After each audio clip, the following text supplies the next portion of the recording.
Hey everybody, so I have a previous video that I did where I showed you how to use Excel to automatically generate a schedule based on estimated and actual field performance.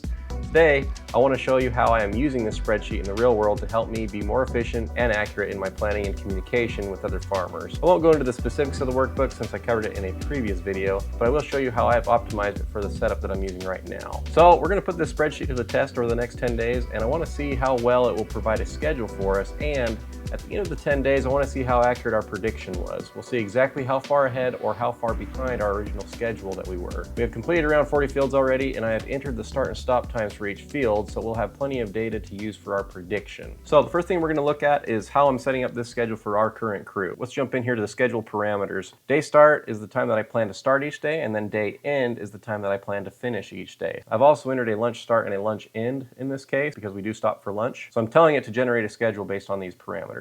The field that we just finished today was field 140. We finished around 3:33 p.m. today. We ran out of seeds, so we couldn't keep going. We deviated from the schedule that I just told you about. And in that case, I want to schedule a start. In this case, I've said yes, and that we're going to start on Monday, April 6th at 6:20 a.m. This is really nice because like if you run into a breakdown or something and you need to reschedule the next field for a different day or time, you can just enter in that you want to schedule a start. We'll say yes. Jumping into equipment parameters, we have 5 planters, and each planter is 17 feet wide. And I'd say the average speed that we're going is around 4.7. I've estimated a time of 22 minutes and travel time between each field. Most of the fields are pretty close together. Over here I have the original prediction. As it stands today, we're expecting to arrive at the furrow farm on Monday, April 13th at 7:43 a.m. So that's not this Monday, but the following Monday. As we complete fields, Excel is going to show us how many hours ahead or behind our original schedule that we were. Let's put this to the test for the next 10 days. See you on Tuesday.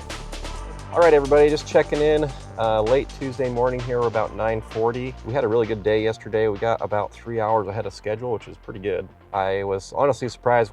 We had a few breakdowns, a few rate controller issues, but we were able to pick up about 3 hours on our schedule. Last night when we finished 144, we actually ran out of seed. We ended up finishing up that field around 5:40. We lost a little over an hour's worth of work yesterday. Starting today on 145, we started a little bit late. So even though we predicted a finish time of 7:29, we finished around 9:27, which when you look at the original schedule, our original schedule predicted that we were going to finish at 10:10. We actually finished that field at 9:27. So let's just go in here and we're going to put in our start and stop time for field 145. Instead of in progress, we're going to say that we completed this field, and the one that we are on right now is 146. And you can see that we are just starting this field. So we're going to go ahead and put our start and stop times in for the last field, field 145.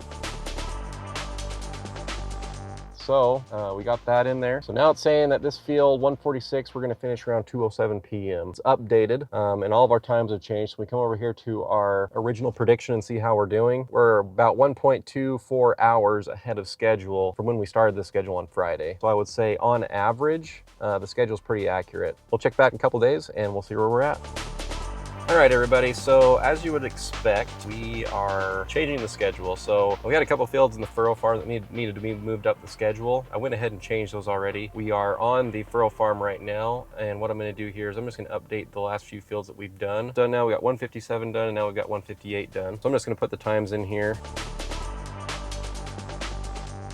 I've entered in those start and stop times, and you can see the schedule has updated. One problem that I ran into though is because we were keeping track of our progress, the fields from our original prediction are out of order. And so because of that, the acres are also out of order. So what I did was I put down here the original acres. So the difference between our original schedule and our new schedule is about 60 acres, or about 2.5 hours of difference. So what I did is I've subtracted 2.5 hours from our original predictions. So we still have an accurate representation of whether we're ahead or behind schedule. According to this, we're 5.74 hours ahead of schedule. We'll check back in on Monday because that's when we expect to get to our last field, and we'll see what the schedule actually came out to be.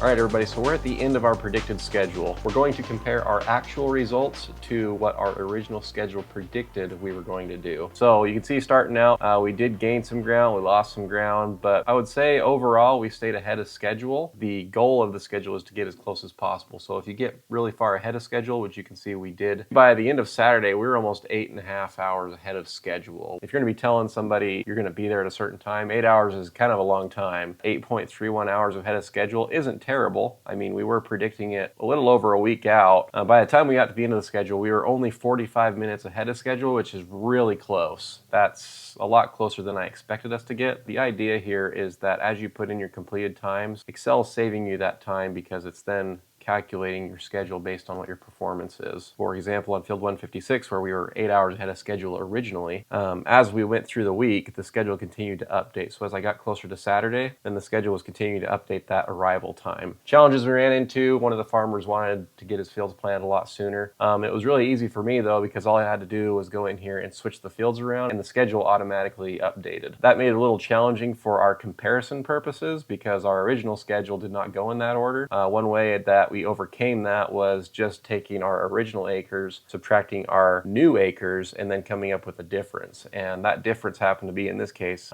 60 acres, which came out to be, based on our past performance, about 2.43 hours. So I just subtracted that 2.43 hours from our original schedule in order to see how far ahead or how far behind the original schedule we were. Hopefully you found this helpful. If you're interested in a copy of this, I will leave a link in the description. If you have any questions about what I did here or want further clarification, just let me know in the comments. Until then, we'll see you next time.